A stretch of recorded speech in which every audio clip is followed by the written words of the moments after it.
I pushed open the door to my bedroom and froze. Two men, in paint-splattered overalls, were covering my peach-colored walls with thick brushes. My floral curtains lay in a heap on the floor. My dresser had been moved to the middle of the room with cans of dripping paint sitting on top of the lacquered wood I'd restored myself. Manny, my 35-year-old son, leaned against the doorframe with his arms crossed, grinning as if he'd just told the funniest joke in the world. Beside him, Lauren, my daughter-in-law, was scrolling on her phone with that smug expression she got when she won. The brush in the air froze when they saw me. The younger painter looked at me with an uncomfortable expression, as if I'd interrupted something private. The smell of fresh paint made me dizzy, mixing with the rage that was starting to boil in my chest. What is the meaning of this? My voice came out weaker than I wanted. I had just gotten home after working a 12-hour shift in the kitchen of the Cookery, a place I'd spent 15 years preparing meals for families, celebrating birthdays, while I scalded my fingers on boiling oil. My feet ached in my worn shoes, my back protested from the hours bent over the stoves, but none of that mattered now. Lauren looked up from her phone and gave me that fake sweet smile she used when she wanted something. "Oh, Mama, you're home early. We're just making a few changes before we move in." Her voice was casual, as if she was commenting on the weather. Manny straightened up and walked toward me with that confidence that had always intimidated me. "Mom, we wanted to surprise you. You know, this room is too big for just you, and we need more space.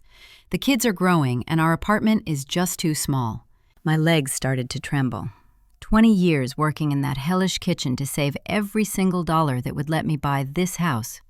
20 years breathing grill smoke, enduring rants from cranky customers, scrubbing grease until late hours, all to have a place that was mine, where I could rest without having to ask anyone for permission. The older painter coughed uncomfortably. "Ma'am, if there's a problem, we can stop and come back tomorrow." No, keep going." Lauren waved her hand as if she owned the place. "We've already paid. Might as well finish today." Paid. With what money, I asked myself, but I already knew the answer. The money I had lent them last month when Manny lost his job at the factory. The money I had taken from my savings because my daughter-in-law begged me through tears to help them with the rent. Manny came closer and put his hand on my shoulder with a familiarity that no longer comforted me. "Mom, don't get like this. It's just paint. Plus, we've already talked to an architect. We can divide the house into 2 parts. You'll have your space and we'll have ours. Like one big happy family." One big happy family. The words sounded hollow, like an echo in an empty room. I looked at my wrinkled curtains on the floor, the ones I had sewn myself with fabric I bought at the market after 3 weeks of saving my tips. I looked at the growing paint stain on my dresser, the one I had found at a garage sale and sanded and varnished for 2 whole weekends. "And who decided this?" I asked, my voice starting to get some strength back. "When did you sit down and plan the future of my house without consulting me?" Lauren sighed dramatically and put away her phone. "Mama, don't be so dramatic. You always get so difficult when we try to do something nice. Look at this ugly color you had. The white is going to look beautiful. You'll see." Beautiful for who? I wanted to scream. I had chosen that peach color, after days of comparing samples at the paint store. It reminded me of the sunsets I used to watch from the window of my old rented room when I dreamed of having my own walls that I could paint any color I wanted. The painters kept working, pretending not to hear our argument, but I felt their uncomfortable glances every time we raised our voices. The younger one had paint splotches even in his hair, and I wondered how much they were being paid for this last-minute job. Manny walked around the room like an inspector checking his property. "Mom, look, it's going to be so much brighter, and when we bring our furniture in, you'll see what a huge difference it makes." Lauren already found a beautiful bedroom set on sale. Their furniture in my room, in the space I had filled with my own things, each with its own story, each bought with the sweat of my hands, wrinkled by the detergents from the commercial kitchen. Lauren went over to the vanity where I kept my cheap perfumes and my creams for dry hands. "Oh, and all this mess, we can organize better. You don't need so many things, Mama. When you get older, you have to start simplifying your life." Simplify my life, as if my little treasures were trash cluttering up their plans. As if my 67 years had turned me into an annoying tenant in my own house. I felt something break inside me. It wasn't just the fresh paint covering my beloved walls, or the furniture moved without my permission. It was the way they had decided my future so naturally, as if I were an old piece of furniture that had to be put in the least visible corner. And just like that, everything started to crumble. But let me tell you how I got here so you understand why. That afternoon, watching those strangers paint my sanctuary, I knew it was time to defend myself, even if it meant losing the only family I had left. My name is Fatima Jones, and I am 67 years old. For the last 15 years, I have worked in the kitchen of the Cookery, a place where families go to celebrate birthdays, anniversaries, and graduations, while I sweat behind the stoves preparing their favorite dishes. I get there at 5 in the morning to prepare the chicken stock that simmers for hours, and I leave at 7 at night with my uniform soaked in grease and my hair smelling of fried onions. Before the Cookery, I worked in 3 other restaurants, always in the kitchen, always invisible to the customers who enjoyed my food without knowing who prepared it. My hands are marked with small scars from hot pans and knives that slipped when I was rushing during peak hours. My nails, which I once kept painted pink, I now keep short and unpolished because it's more sanitary for handling food. I was widowed 12 years ago. Robert died of a heart attack while watching television on a Sunday afternoon. A good man who worked his whole life in a furniture factory and left me with more beautiful memories than money in the bank. After his funeral, I stayed in the apartment we had been renting since we got married, paying $550 a month to a landlord who raised the rent every year without improving a single thing. Manny was different when he was a boy. A shy kid who would hug me when I got home from work tired and help me fold the laundry while he told me about his day at school. But something changed when he met Lauren. She came into his life like a hurricane, full of big plans and expensive dreams.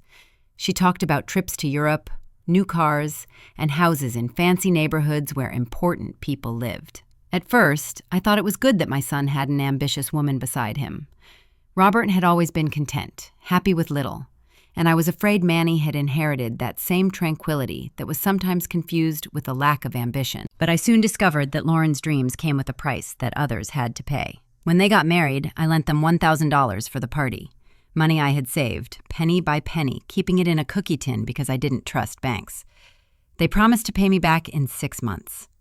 That was 8 years ago. When their first child was born, they asked me for another $800 for hospital expenses. When the second one came, they needed $100 to buy a used crib and stroller. There was always an emergency, always a promise to pay me back soon. I never asked them for the money. A mother doesn't charge her son interest, I would tell myself. But deep down, I knew my generosity had become their convenience. It was easier to ask Mom than to find extra jobs or live with fewer luxuries.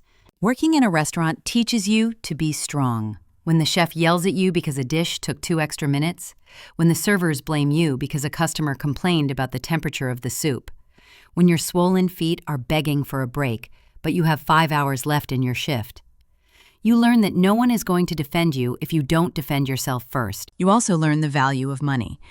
Every dollar they paid me represented half an hour of standing in front of a hot grill or washing huge pots with water so hot it made my hands red up to my elbows.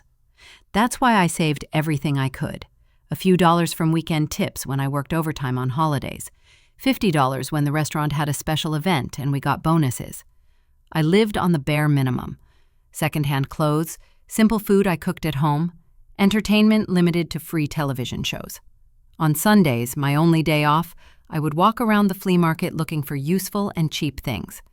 That's where I found my dresser for $30, the one that now had white paint stains on top of it. After Robert's death, loneliness became my constant companion. I would get home from work, tired, and there was no one waiting for me with a hot cup of tea or asking me how my day was. Weekends felt endless. Manny would visit every now and then, always with Lauren and the kids, but their visits felt more like inspections. They would check my refrigerator, comment on how small the apartment was, suggest that it was time for me to think about moving into a senior living community.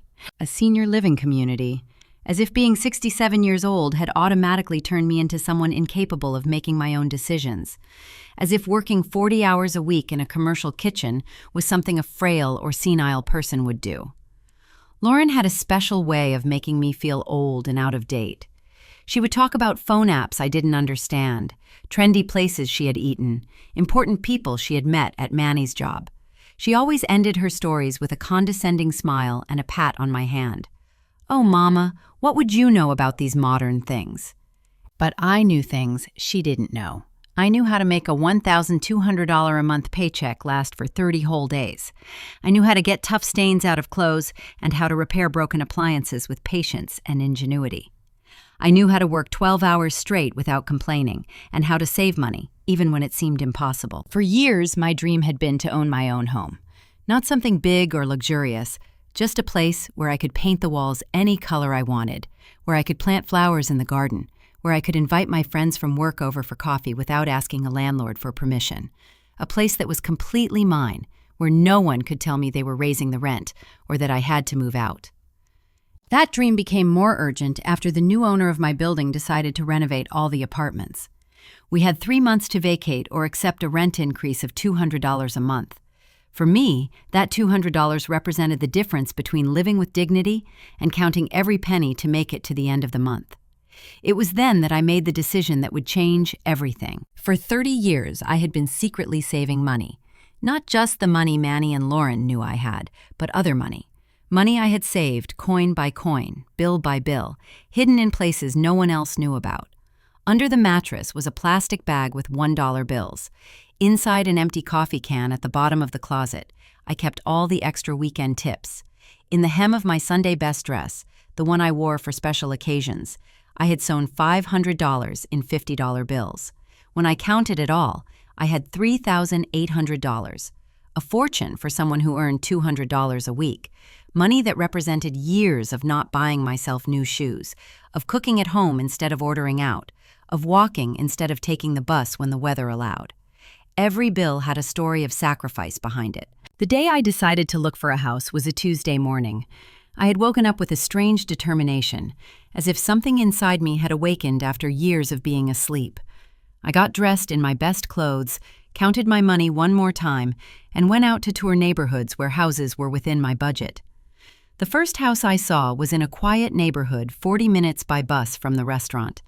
It was small with 2 bedrooms, 1 bathroom, a tiny kitchen, and a backyard the size of a dining room table. The exterior paint was peeling, the windows needed repair, and the front yard was more weeds than grass. But it had something that made me fall in love with it immediately. A big window in the master bedroom faced east, perfect for watching the sunrise. The real estate agent, a young man in a fancy suit with a salesman's smile, looked me up and down when I said I was interested. "Ma'am, this property costs $35,000. Are you pre-approved for a mortgage?" "I don't need a loan," I replied. "I can pay in cash." His expression changed completely. Suddenly, I was no longer an old woman wasting his time, but a serious client. He showed me every corner of the house, explaining the advantages of each room as if it were a palace. The kitchen has enough space for a small table. The bathroom was renovated 5 years ago. The electrical system is in good condition. But I had already made up my mind from the moment I saw that window. For years, I had woken up in dark rooms in apartments where sunlight was filtered by taller buildings. Here I could have my morning coffee, watching the day be born. I could have plants on the windowsill. I could feel alive instead of just functional. That same afternoon, I made an offer of $30,000. The seller accepted immediately. According to the agent, they had been trying to sell the house for 8 months without success. The neighborhood wasn't fancy enough for buyers with more money, but it also wasn't cheap enough for buyers with no savings. It was perfect for someone like me. The legal paperwork took 3 weeks. 3 weeks during which I didn't tell anyone. Not Manny, not Lauren, not even Joanna, my coworker, who was the closest thing to a friend I had. Every night after getting home from the restaurant, I would sit and imagine what it would be like to live in my own house. What color I would paint the walls, where I would put my few pieces of furniture, how I would organize the kitchen so it would be perfect for cooking just for me. The day I signed the final papers, my hands were shaking, not from nerves, but from excitement. At 65 years old, for the first time in my life, I was going to have something that was completely mine, something no one could take away, where no one could raise the rent or tell me what I could or couldn't do. When I received the keys, I stood in front of the door for several minutes before opening it. Once I stepped inside, I would no longer be the same Fatima who had lived her whole life adapting to others' spaces. I would be Fatima, the homeowner. Fatima, the house owner. Fatima, who had achieved something that many people with better jobs and more education hadn't managed to do. The house was empty and smelled of dampness, but it was mine. I walked through each room slowly, touching the walls, testing the light switches, opening and closing the windows. In the master bedroom, I stood in front of that window I had liked so much and smiled for the first time in months. That night, I slept on the floor of my new house, wrapped in a blanket I had brought from the rented apartment. I didn't have any furniture yet, but I had something better. I had the certainty that every inch of that place belonged to me. The problem started when I decided to tell Manny and Lauren. I invited them to dinner the following Sunday. I cooked their favorite dish, chicken mole, which took me 3 hours to prepare, and set the table with my nicest plates. I wanted it to be a celebration, a special occasion where I would share my achievement with the only people I considered family. Manny arrived in a bad mood. He had lost his job at the factory the week before for being late repeatedly, and he was frustrated because his job interviews weren't going well. Lauren arrived complaining about the traffic, the heat, and how the kids had been unbearable all week. I waited until after dessert to give them the news. "I have something important to tell you," I said, trying to sound casual but excited. Lauren sighed. "Oh, Mama, I hope you're not about to get sentimental. We have enough problems of our own." "No, it's not that. It's something good. I bought a house." The silence that followed was so thick you could cut it. Manny paused his fork halfway to his mouth. Lauren looked at me as if I had announced I was going to marry an extraterrestrial. "You bought a house?" Manny asked finally. "A small house in the neighborhood of St. Vincent. 2 bedrooms, a yard. It's perfect for me." Lauren straightened up in her chair. "With what money? Where did you get $30,000? "I had been saving for years," I explained. "Money from my job, tips, small amounts that I had been putting away." Lauren's expression changed from surprise to something I couldn't immediately identify. It was a mix of anger and disappointment, as if my independence were a personal betrayal to her. "Mom, why didn't you tell us anything?" Manny asked. "We could have helped you find something better, a place more in the city, safer." I didn't need help. I already found what I wanted. Lauren got up from the table abruptly. "This is unbelievable. We're over here struggling to pay rent, borrowing money for the kids' expenses, and you had thousands of dollars hidden away this whole time." "They weren't hidden. They were saved." "It's the same thing," Lauren yelled. "Do you know how many times we've needed money? How many times we've had to borrow pennies from you when you had a fortune stashed away?" Gemma glee. Manny tried to calm her down, but I could see in his eyes that he thought the same thing. For them, my money had always been a resource available for their emergencies. The idea that I had my own goals, my own dreams, hadn't crossed their minds. "Besides," Lauren continued, "you're not so young anymore to live alone. What's going to happen if you get sick? If you fall and there's no one to help you?" "I'm perfectly fine," I replied. "I work 8 hours a day, I handle my own affairs, I don't need supervision." But Lauren had already found her argument. The seed she would plant that night would grow to become the justification for everything that would happen later. "Mama, at this age you have to be practical. It would be much smarter if you sold that house and came to live with us. We could use the money to buy a bigger house where we all fit comfortably." There it was. Not 10 minutes had passed since they learned of my accomplishment, and they were already planning how to take advantage of it. Moving into my new house took 3 full weekends. Since I didn't have money to hire a moving company, I had to transport my belongings little by little on the public bus. Each trip, I would carry 2 large bags full of clothes, books, and the small treasures I had accumulated over the years. The bus drivers knew me by then, and some of them would even help me lift the heavier bags. The hardest part was moving my small refrigerator and my washing machine. For that, I had to ask for help from Joe, Joanna's brother, who had an old but functional pickup truck. I paid him $50 for the favor, money he needed more than I did, but it represented my independence. Seeing my appliances in my own kitchen was worth every penny. My first few months in the house were the happiest I remembered living. I woke up every morning with the sun coming in through my favorite window, and before I got up, I would stay for a few minutes, enjoying the silence that was completely mine. There were no neighbors arguing on the other side of thin walls, no heavy footsteps on the floor above, no loud music at midnight. After work, instead of arriving at an apartment that smelled like other tenants' food, I would arrive at a house that smelled like the scented candles I would buy myself every now and then as a personal gift. I had planted flowers in the front yard, purple petunias and white daisies that I bought on sale at the local nursery. I didn't know much about gardening, but I learned by watching videos at the public library on Sundays. The kitchen was my favorite place. It was small but perfectly organized according to my needs. Every pot had its place. Every knife was exactly where I needed it. After years of working in chaotic commercial kitchens, having an orderly and quiet space to prepare my own food was an indescribable luxury. On weekends, I dedicated myself to improving the house with the money I had left over from my paycheck. I bought paint on sale and painted the living room a soft yellow that reminded me of my grandmother's kitchen. I painted the bathroom a mint green I had seen in a magazine someone had forgotten at the restaurant. Each can of paint cost $12, but it completely transformed the atmosphere of each room. I learned to fix things by watching internet tutorials at the library. When the faucet in the sink broke, instead of calling a plumber who would have charged me $100, I bought the necessary parts for $15 and fixed it myself. When one of the windows wouldn't close properly, I sanded down the swollen wood and adjusted it until it worked perfectly. Manny and Lauren came to visit me twice during the first few months. Both times, they arrived with a critical attitude that dampened my joy. The first visit was 3 weeks after I moved in. They showed up without warning on a Saturday afternoon when I was in the yard planting some red geraniums. "Mom, this neighborhood looks kind of rough," was the first thing Manny said when he got out of the car.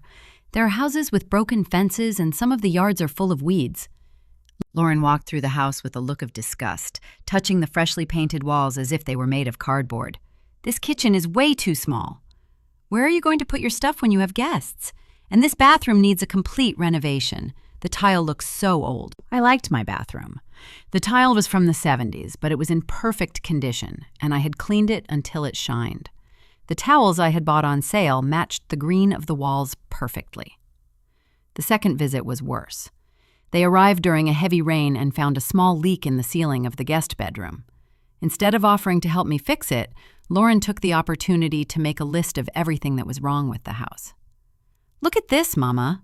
This house is falling apart. See this moisture stain? That's going to get worse until all the wood rots. And these old windows don't insulate at all. Your electricity bills are going to be so expensive in the winter." Manny joined in with his criticism with an exaggerated concern for my safety.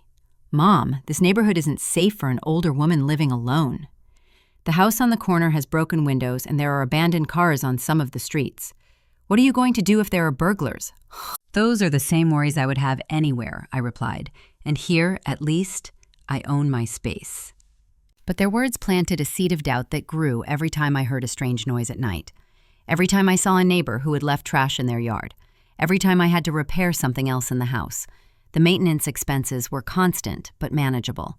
$20 to change a pipe that started to drip. $5 to buy materials and fix the leak in the roof myself. $40 to hire an electrician to check an outlet that had started sparking. Every expense hurt, not because I didn't have the money, but because it reduced my savings that had cost me so much to accumulate. But for every dollar I spent on repairs, I saved more by not paying rent. My monthly expenses had dropped from $850 rent plus utilities in the apartment to $450, just utilities and maintenance. That $400 extra every month gave me a feeling of security I had never experienced. With that extra money, I was able to buy things I had considered unreachable luxuries for years. A new television to replace the one I had inherited from Robert, which already had a scratched screen. A set of good quality sheets that wouldn't fray after 3 washes. A small coffee maker that let me have freshly brewed coffee every morning instead of instant. I also started inviting Joanna over for lunch on Sundays. She was a widow too. She lived in a small apartment with her older sister, and she valued having a quiet place to talk without interruptions. We would cook together, talk about our jobs, our aches and pains, the television shows we liked. It was the first time in years that I had a real friendship, not just work camaraderie. Joanna helped me understand that what Manny and Lauren were doing had a name: financial abuse. "Oh, Fatima," she told me one Sunday while we were drying dishes, "your kids see you as a piggy bank with legs. Every time they need money, they know they can just smash the glass and take whatever they need." Afternoon. Her words hurt because I recognized the truth in them. For years, I had justified their constant requests for money as legitimate needs. The kids needed clothes. The car had broken down. They had had unexpected medical expenses. But now that I had physical distance from them, I could see the pattern more clearly. They never paid back the money I lent them. They never invited me out to eat to reciprocate all the times I had paid when we went out together. They never gave me gifts for my birthday or on Mother's Day, but they did expect me to be generous on their birthdays and at Christmas. But I also started to notice something more worrying. The visits had become more frequent, and each time they came with more criticism of my house and my decision to live independently. Lauren had started making comments about my age and my ability to take care of myself alone. Mama, yesterday my friend Rose told me that her mom fell at her house and was on the floor for 3 hours before anyone found her. What would you do if something like that happened to you? Rose was Lauren's neighbor who was 85 years old and had balance problems. I was 67 years old and worked 8 hours a day on my feet in a commercial kitchen. The comparison was ridiculous, but Lauren repeated it every time she came to visit. Manny had started making more direct suggestions about selling the house. Mom, I've been thinking, if you sold this house right now, you could easily get $40,000. Prices have gone up since you bought it. With that money, we could buy a bigger house where we could all live comfortably. We could all live comfortably. As if my comfort was a secondary factor in the equation. But the real pressure started when Manny lost his second job in 6 months. After 8 months of living in my house, I decided to have a small celebration to show my friends and family what I had accomplished. It wasn't a big party, just a Sunday lunch for the most important people in my life. I invited Joanna and her sister Lillian, Vincent, the electrician who had helped me with repairs and had become a good friend, Manny and Lauren with the kids, and Tatiana, my cousin, who lived on the other side of town and hadn't seen my house yet. I spent 2 weeks preparing everything. I cleaned the house until every surface shined. I planted new flowers in the front yard and even had a small crack in the exterior wall that had been bothering me since I moved in repaired. I wanted everything to look perfect. The menu was planned with the same care I put into special banquets at the restaurant. Red mole with chicken that I started preparing the previous Saturday, rice and beans that I cooked over low heat for hours, handmade tortillas that I needed that same morning, and for dessert, tres leches cake, which was my specialty. I spent $100 on ingredients, more than I spent on food during 2 normal weeks, but it was worth it for this special occasion. I set the table with white tablecloths I had bought on sale, plates that matched even though they weren't from the same set, and fresh flowers from the garden in a vase I had found at a garage sale. It wasn't elegant like the tables Lauren photographed at the expensive restaurant she sometimes went to with her friends, but it had something those tables would never have. It was completely mine. Joanna and Lillian arrived first, carrying a tray of empanadas they had made as a contribution. Vincent arrived with a bottle of cheap but decent wine and a small bag that contained some pots of aromatic herbs for my garden. Tatiana arrived half an hour late, but with a huge smile and a hug that lasted several seconds. "Oh, cousin, this house is beautiful," Tatiana exclaimed as she walked from room to room admiring every detail. "I can't believe it's yours." "Do you remember when we were kids and we played house under Grandma's table? You said that when you grew up you were going to have a house with a garden full of flowers." Tatiana? Yes, I remembered. It had been my dream since I was 8 years old when I helped my grandmother water her plants, and she promised me that one day I would have my own garden. Almost 60 years had passed, but I had finally done it. The food was perfect. The mole had the exact balance of spicy and sweet that had taken me years to perfect. The rice was fluffy and flavorful. The tortillas were hot and soft. My guests ate with the appetite of people who appreciated good home cooking, not as a social obligation, but as true pleasure. Vincent complimented my seasoning. "Fatima, this mole is better than my mom's, and that's saying a lot. I don't know how you do it, but every time I taste your food, I remember why I decided to become an electrician instead of a cook." Joanna raised her glass of soda to make a toast. To Fatima, who shows us that it's never too late to fulfill our dreams, who teaches us that a strong woman can achieve anything she sets her mind to. Everyone toasted and applauded. I felt so proud that my eyes filled with tears. It was the first time in my life that anyone had given public recognition to my achievements. At the restaurant, when I prepared banquets for 200 people, the chef got all the praise. In my marriage, Robert was a good man, but he wasn't one to express admiration with words.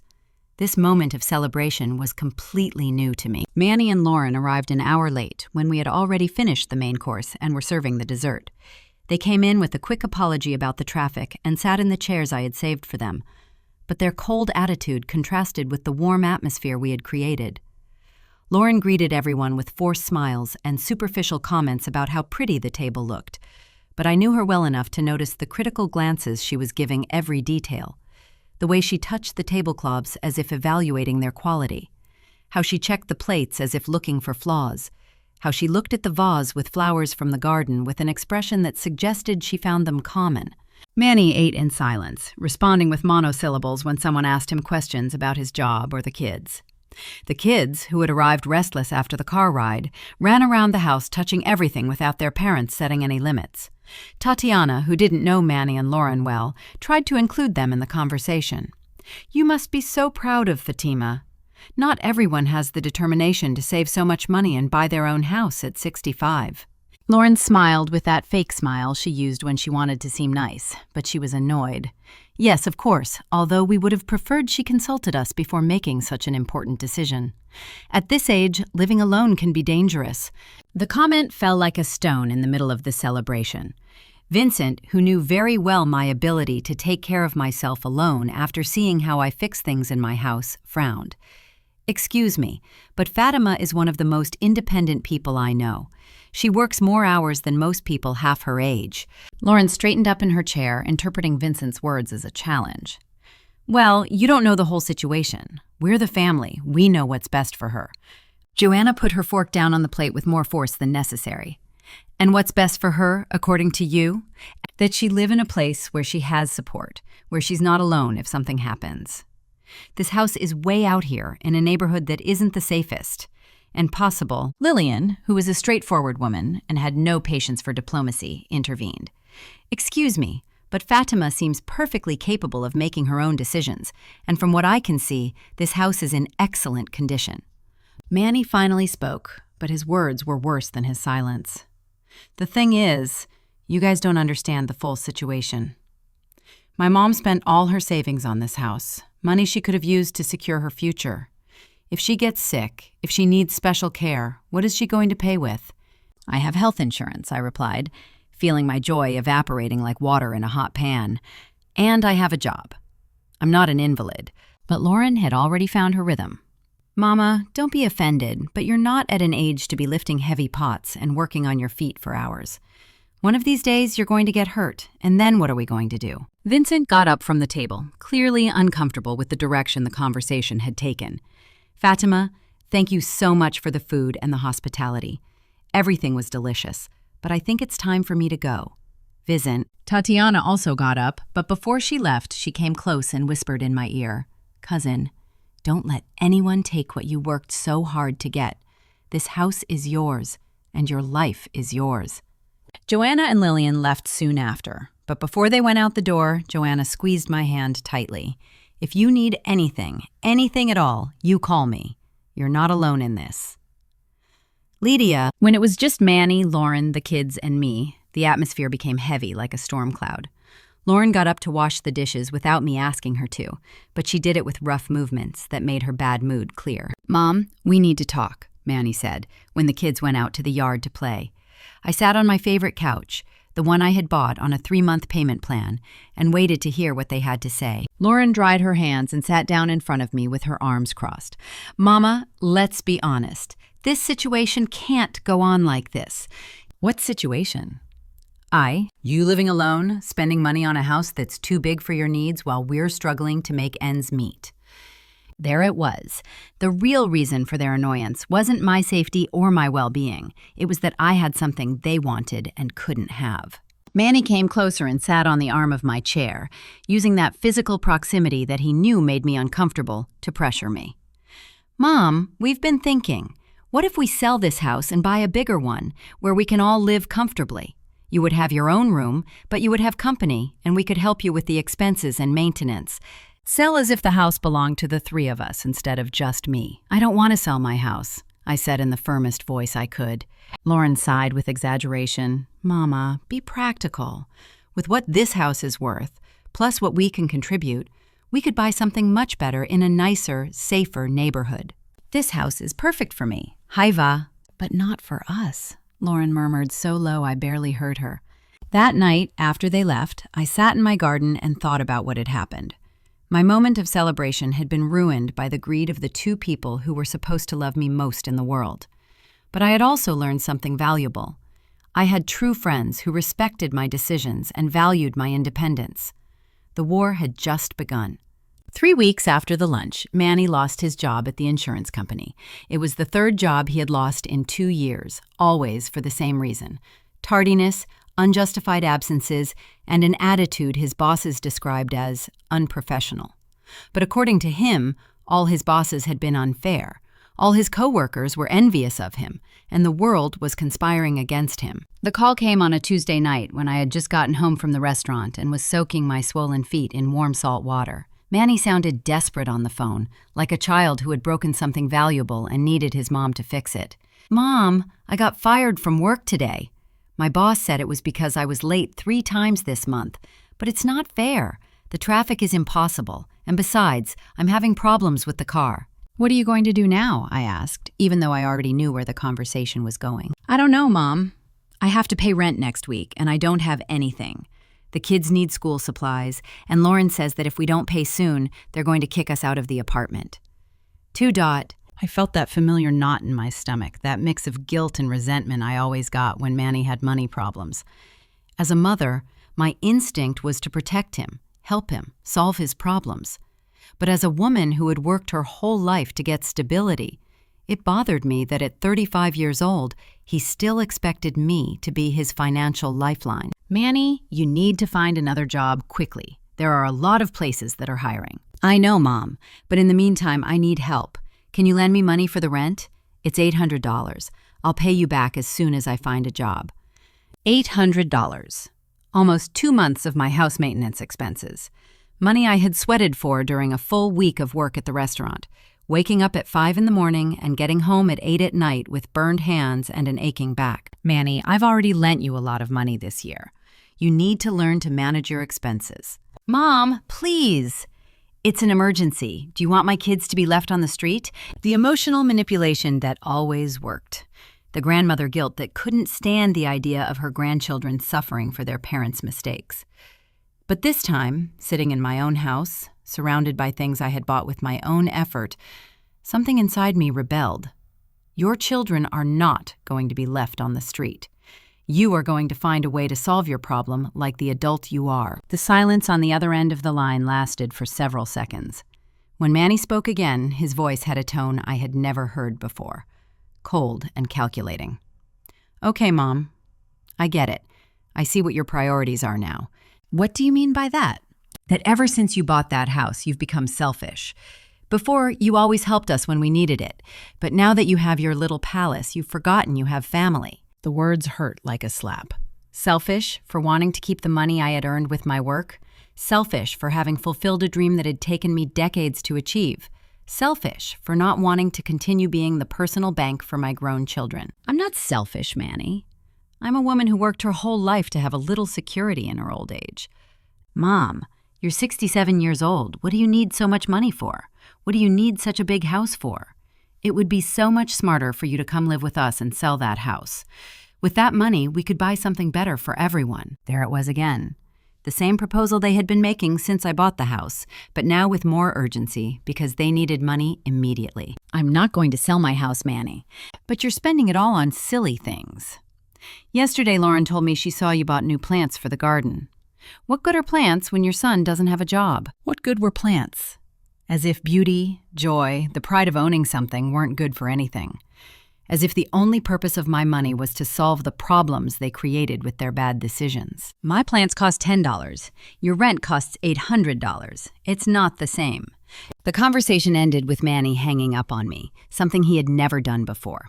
I was left with the phone in my hand, listening to the dial tone, feeling that something important had changed between us forever. 2 days later, they showed up at my house without warning.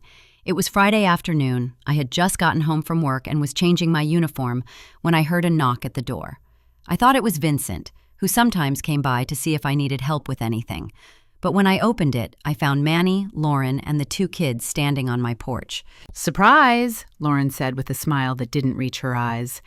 "We came to visit." They walked in without waiting for an invitation, the kids running straight to the backyard. Manny carrying a small bag and Lauren with that owner of the house attitude that made me nervous. "What's in that bag?" I asked. "Well, Mama, since you didn't want to help us with the money, the landlord gave us 3 days to vacate the apartment. So we decided to come stay with you while we look for something cheaper." My heart stopped. Stay with me? In my house? In the refuge I had worked so hard to get? "No," I said immediately. "You can't stay here." Lauren sat on my couch as if she hadn't heard my refusal. "Why not?" "You have 2 bedrooms and we're family. It's the least you can do after refusing to help us. Because this is my house and I decide who lives here." Manny put the bag on the floor and looked at me with that look of exaggerated disappointment he had used to manipulate me since he was a teenager. "Mom, are you seriously going to leave us on the street?" "Your own grandchildren. I'm not leaving you on the street. You made decisions that led you to this situation. You can look for another apartment. You can ask Lauren's family for help. You can do 1,000 things before invading my space." Lauren got up from the couch with a dramatic flourish. "Invading your space. Listen to how she talks to her own family. We who have always taken care of her, who have always been there for her. When have you taken care of me? When have you been there for me? I'm the one who has always helped you. Kate." "Oh, Mama, don't exaggerate. Don't you remember when you were sick with the flu last year and Manny went to buy you medicine? Matir?" One time, just one time, in 12 years of being a widow, Manny had gone to the pharmacy for me when I had a high fever. And I remembered it because it had been so exceptional that it surprised me. "That's not enough to justify you taking over my house." Manny came up to me with that condescending smile I hated. "Mom, don't be dramatic. We're not taking over anything. We just need a place to stay for a few weeks while we find something permanent." A few weeks that would turn into months, and months into years. I knew it because I knew them. Once they were settled in my house, it would be impossible to get them out. They would start talking about dividing expenses, making modifications to accommodate the whole family, how convenient it was for everyone to live together. The answer is no. You can't stay here for a single night. Lauren changed her tactic from pleading to direct attack. "Fine, Mama, we understand what you're really like. But don't forget that when you're old and you need someone to take care of you, you'll remember this moment." "Are you threatening me?" "I'm not threatening you. I'm telling you the truth. Family is supposed to help each other, but you only think about yourself." I'm thinking about myself, as if it were a crime after 67 years of thinking about others first. First my parents, then Robert, then Manny, and now finally me. They left that night, but not before Lauren made one last observation that chilled me to the bone. "Mama, this house is too big for you alone, and the neighborhood isn't safe. One of these days, you're going to need someone to take care of you, and I hope we have the heart to do it after how you're treating us." That night, I couldn't sleep. Not from guilt, but from fear. For the first time since I bought the house, I felt that my refuge was threatened. I knew Manny and Lauren well enough to know they wouldn't give up easily.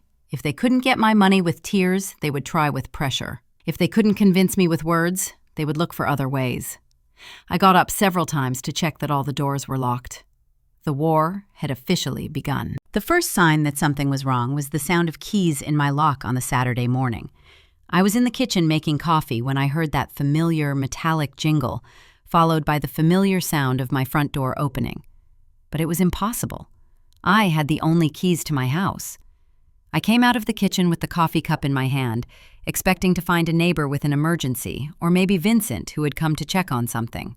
Instead, I found Manny standing in my living room, smiling as if he had every right in the world to be there. "Morning, Mom. I came early to talk to you." "How did you get in?" My voice came out higher than normal. "Oh, that. Lauren had a copy of your keys made the last time we visited.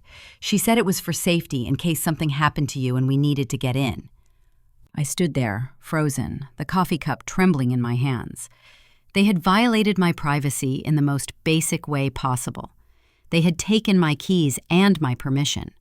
They had made a copy without consulting me, and now they were entering my house as if it were theirs. "Give me those keys back immediately." Manny sat on my couch, crossed his arms, and looked at me with that expression of exaggerated patience he used when he thought I was being irrational. "Mom, don't get worked up. The keys are for your own safety. What would happen if you fell and couldn't get to the door? If you had a medical emergency? I don't need anyone else to have keys to my house. This is my private property." "Well, that's what I wanted to talk to you about. Lauren and I have been thinking, and we believe it's time we made some changes here. What kind of changes? Manny got up and started walking around the living room as if he were inspecting a property he planned to buy. This house has a lot of potential, but it needs to be modernized. The guest bedroom could become a room for the kids. The living room is big enough to be divided to make a game area, and your bedroom, well, it's too big for one person. My bedroom, the sanctuary I had created with so much care, with my floral curtains, my peach-colored walls, my perfect window for watching the sunrise. You are not touching my bedroom. Mom, be reasonable. There are 4 of us and 1 of you. It's logical that the space should be distributed according to each family's needs. Emad, each family as if he and I were separate families with equal rights to my property. This conversation is over, Manny. I want you to leave my house right now. Instead of getting up, he leaned back more comfortably on the couch. Mom, I'm not leaving. Lauren and the kids are coming in an hour with some of our stuff. We've already decided that we're going to live here while we look for something bigger and more suitable for everyone. I'm calling the police.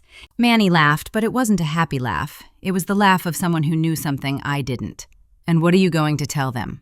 That your son came to visit you at your house. I have keys. I have a family relationship with you, and I'm not doing anything illegal. You came in without my permission. I have keys. That implies permission. Comment? I realized he had planned everything carefully. It wasn't an impulsive decision motivated by desperation. It was a calculated strategy to take over my house in a way that would be difficult to fight legally. When Lauren arrived with the kids and 3 large suitcases, I had already called the police. But Manny was right. There wasn't much they could do.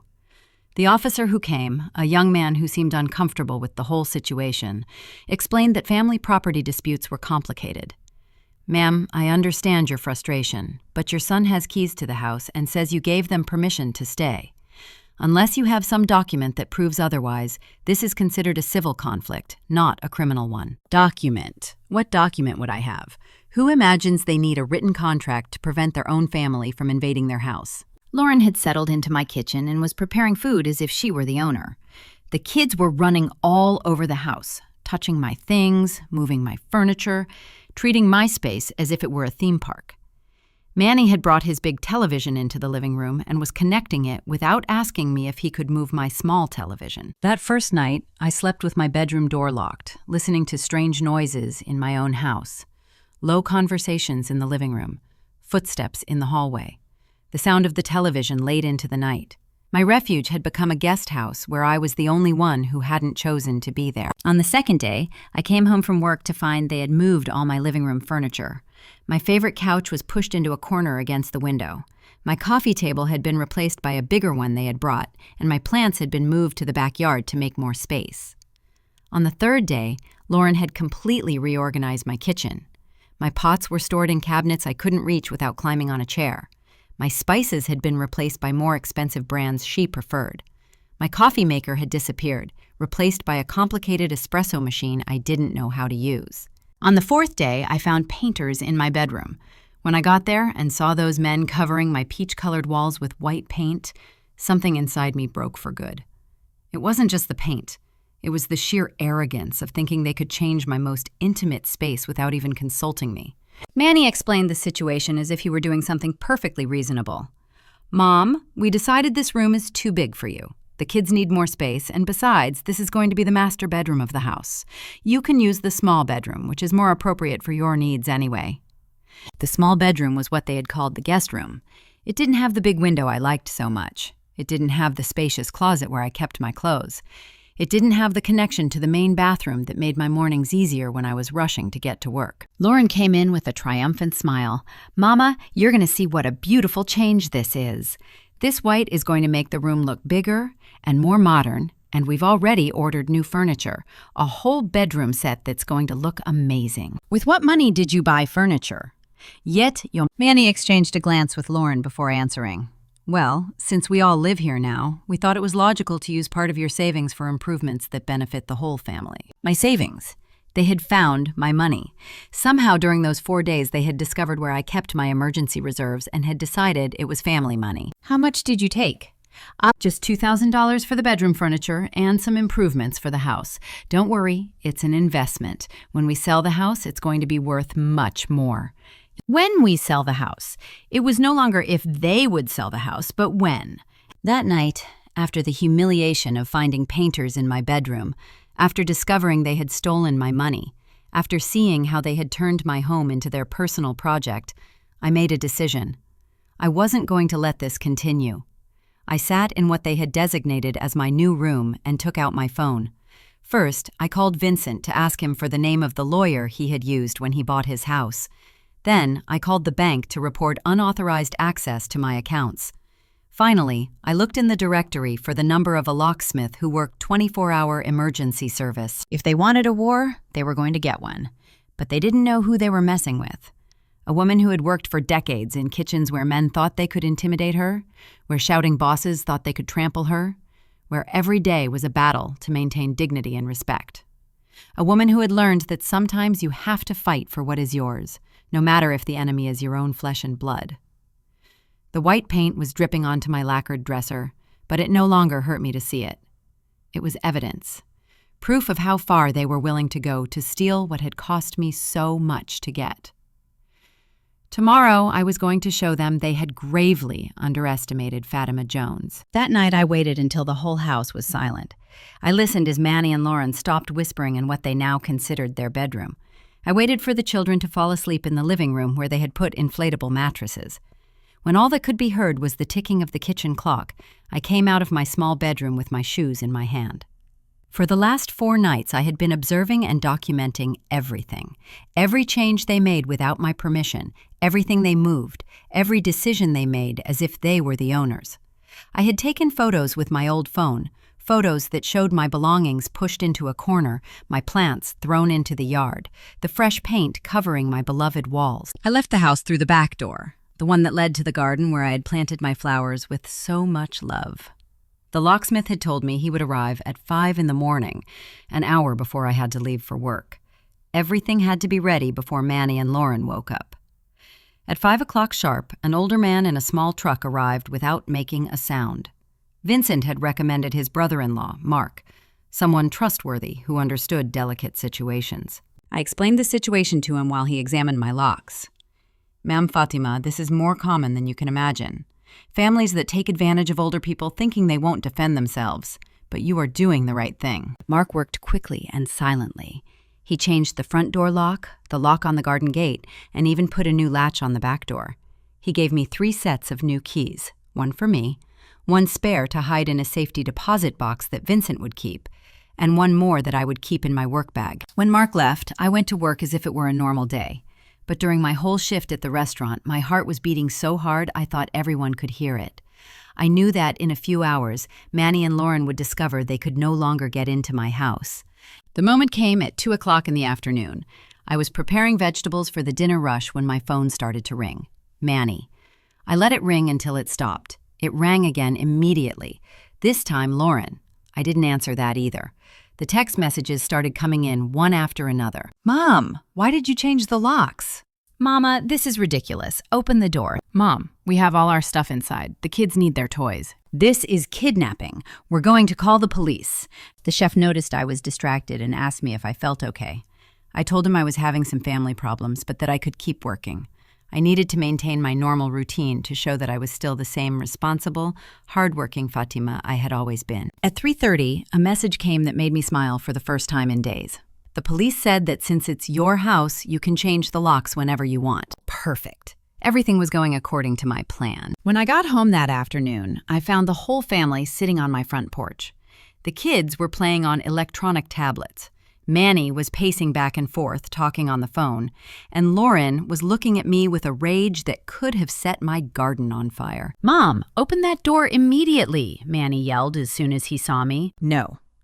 "Aftermost, what do you mean, no? Our stuff is in there." "Your stuff shouldn't be in there. I never gave you permission to move into my house." Lauren got up from the step where she was sitting with her hands on her hips like an indignant queen. "Mama, this has gotten beyond ridiculous. We're family. You can't leave us on the street." "I'm not leaving you on the street. I'm kicking you out of my house." "What's the difference?" Manny came toward me with that intimidating attitude he had perfected over the years. "Mom, you're doing something very serious. We're talking about your grandchildren. Are you really going to leave them homeless? Jemmy lowed. Your grandchildren have parents who should provide them with a home. I am not responsible for the bad decisions you two make. For the first time since I had known them, Manny and Lauren was speechless. For years, they had used emotional blackmail to get what they wanted from me.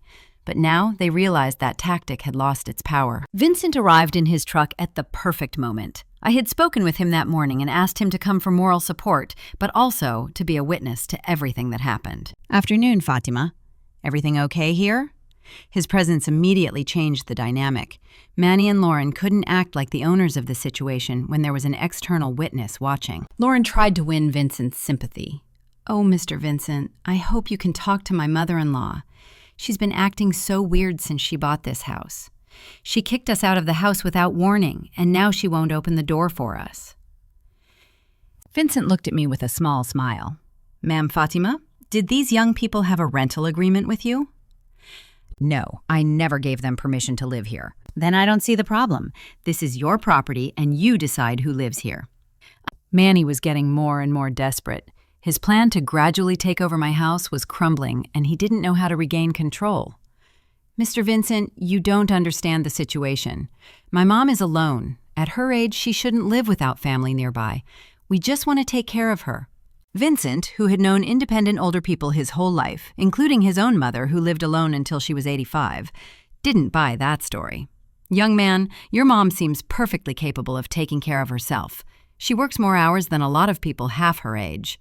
But at that moment, the surprise I had been waiting for all day arrived. A police car parked in front of my house, and the same young officer who had come a few days before when I first called got out. Officer, thank you for coming, I said, walking toward him. Mrs. Jones, we received a call about a domestic disturbance. What's going on here? Before I could answer, Lauren ran toward the police officer as if he were her personal savior. Officer, my mother-in-law kicked us out of the house without warning. We have young children and all our stuff is inside. The officer looked at me with curiosity. Ma'am, is it true that these people were living in your house? Yes, but without my permission. They made copies of my keys without consulting me. They moved in without my authorization, and they started making changes to my property without my consent. The officer took out his notebook and started writing. Is there any rental agreement? Any written agreement? There's no agreement because I never gave them permission to live here. Come on, quote. Manny intervened in a desperate voice. Officer, she's my mom. She can't just kick us out like this. It's inhumane. The officer, who had seen similar cases before, sighed with patience.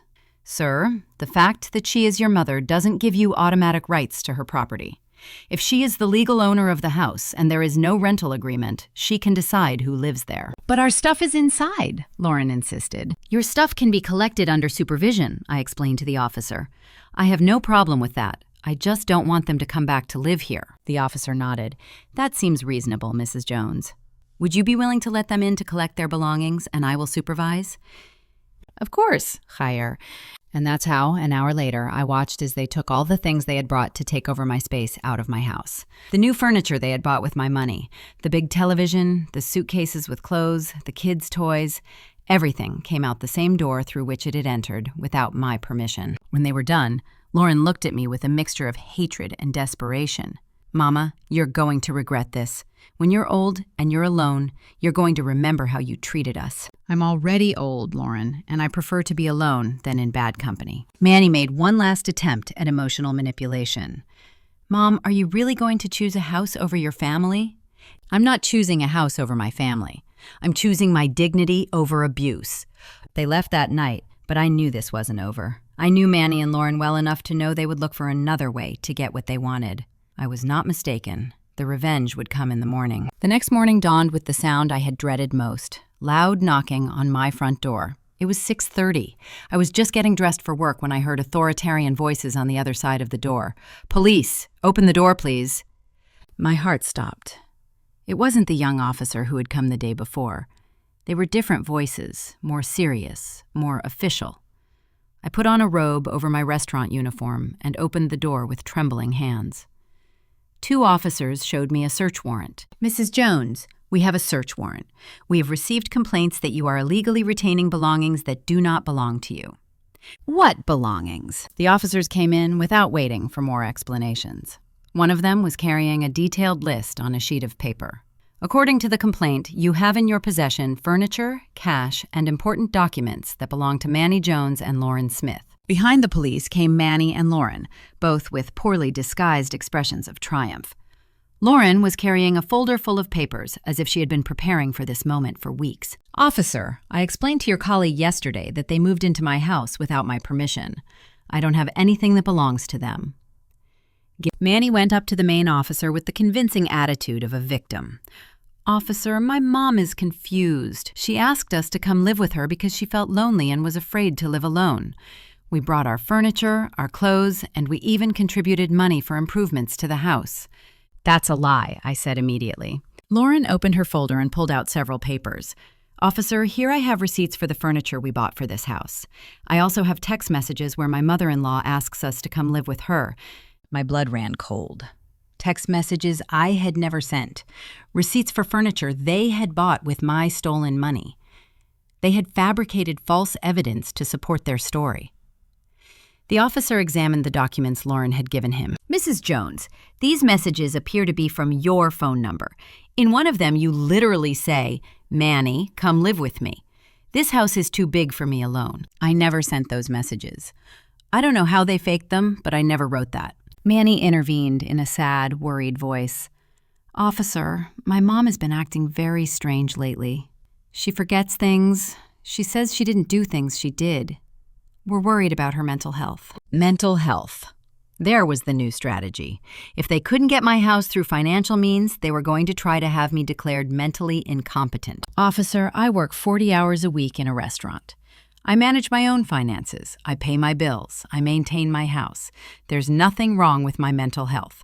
Macy, he would just... But Lauren already had her argument prepared. "Mama, the other day, she forgot she had invited us to dinner. And last week, she called Manny 3 times to ask him the same thing. Those are clear signs of early onset dementia." More lies. Every word that came out of her mouth was a calculated lie to make me seem like a confused old woman who couldn't make decisions for herself. The main officer looked at me with a mixture of sympathy and suspicion. "Mrs. Jones, do you have any document that proves this house belongs to you exclusively?" "Of course. It's in my bedroom." When I went to get the house papers, I heard Manny talking in a low voice with the officers. "She's been very paranoid lately. She says we want to rob her, that we're conspiring against her. It's typical of people with senile dementia." I returned with the deed to the house, my identification, and all the documents that proved the property was mine and mine alone. The officer reviewed them carefully. "These documents are in order. The house is registered in your name exclusively." But Lauren didn't give up. "Officer, that doesn't change the fact that she invited us to live here and that we contributed financially. We have rights as tenants even if there isn't a written contract." At that moment, my phone rang. It was Vincent. I answered quickly and explained the situation in a few words. He told me he would be there in 5 minutes with the lawyer he had recommended. "Officer, my legal representative is on his way. We can wait until he gets here." The officer nodded, but Manny got nervous. "We don't need to wait for any lawyer. This is a simple family matter." When Vincent arrived with attorney Michael Jenkins, the whole dynamic changed. The lawyer was a man in his 50s, professionally dressed, who immediately asked to see all the documents Lauren had presented. "Officer, may I review this alleged evidence?" Attorney Jenkins examined the text messages with a magnifying glass he took from his briefcase. After several minutes, he looked up with a small smile. "These messages are forged. It can be clearly seen in the metadata. They were created using an app to generate fake conversations." The main officer frowned. "Are you sure?" "Yes, completely sure. Furthermore, officer, presenting false evidence to authorities is a federal crime. These people could face charges for obstruction of justice." Lauren immediately turned pale. I didn't know. Someone else must have." "Don't finish that sentence," the lawyer warned her. "Anything you say can be used against you." Yes, Manny tried one last desperate tactic. "Officer, no matter what these papers say, my mom needs help. She can't live alone at her age."